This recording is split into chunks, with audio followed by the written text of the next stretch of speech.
On the night of October 25th, 1994, Union, South Carolina, was quiet in the way small towns usually are. The kind of quiet where nothing ever feels dangerous. Streetlights glowed softly. Cars passed only once in a while. Families were at home, finishing dinner, getting children ready for bed, trusting that nothing terrible could happen there. That sense of safety would not last. Just before 9 o'clock that evening, a young woman appeared at the door of a nearby home, screaming and crying. Her voice was panicked. Her words tumbled over each other. She could barely breathe. Her name was Susan Smith.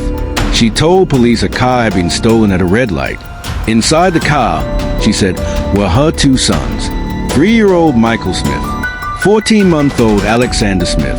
Susan said a stranger had taken them. She described the man as black. She said he had a gun. She said she begged him not to hurt her children, but he drove away anyway, disappearing into the darkness.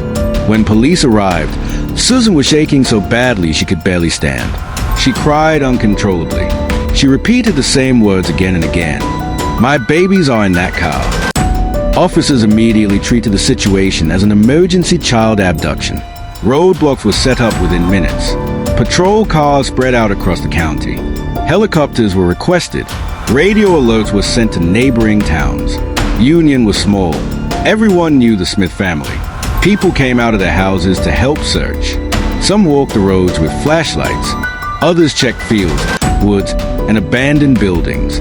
Parents held their children closer that night. Susan was taken to the police station. She told her story repeatedly. Each time, she sounded convincing. Each time, she cried. By morning, the story had spread far beyond South Carolina. National news networks arrived. Cameras followed Susan everywhere.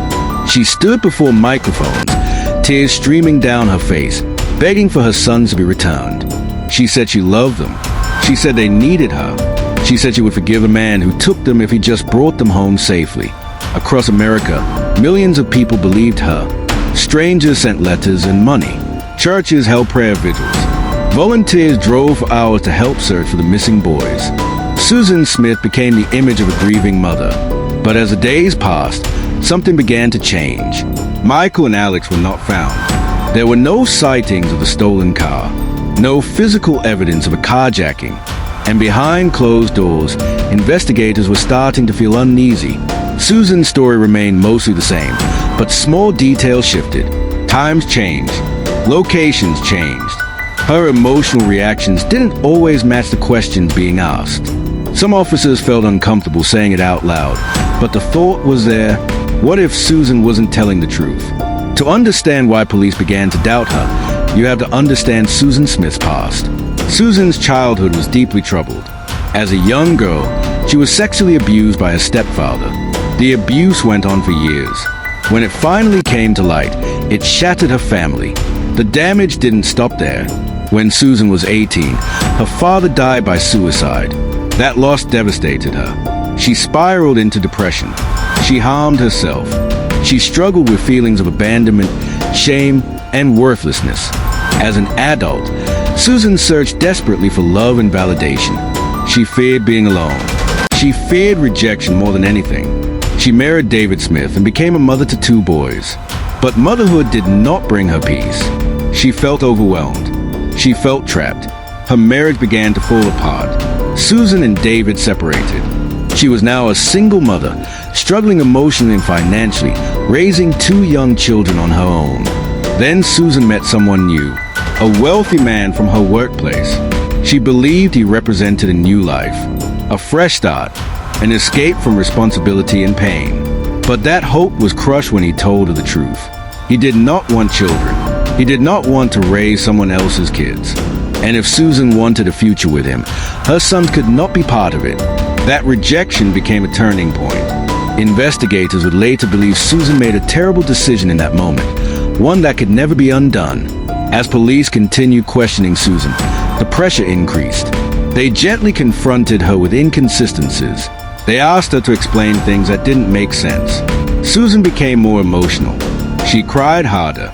She clutched tissues. She rocked back and forth in her chair. 9 days after the disappearance, Susan was brought in for another interview. This time, Something was different.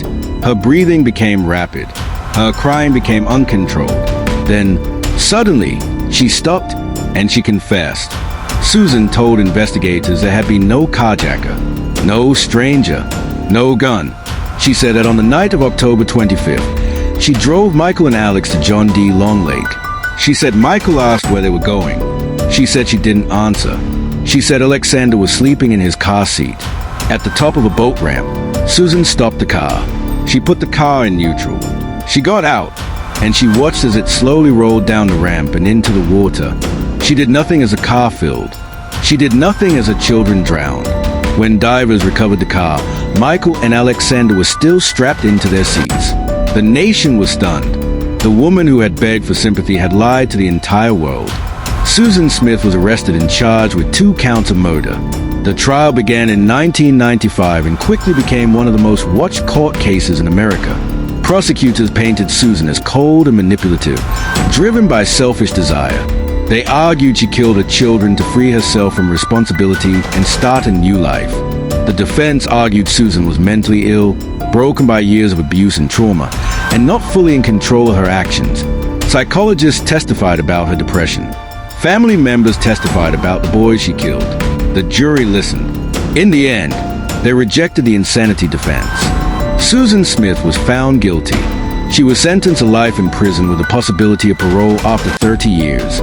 Michael and Alexander Smith were buried together. Their toys were left behind. Their lives were over before they truly began.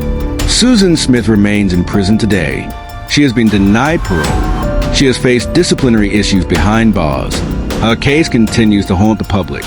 It changed how missing children cases are handled. It changed how the media approaches grieving parents. And it left behind a chilling truth. Sometimes, the danger is not a stranger in the dark. Sometimes, it is the person everyone trusted the most.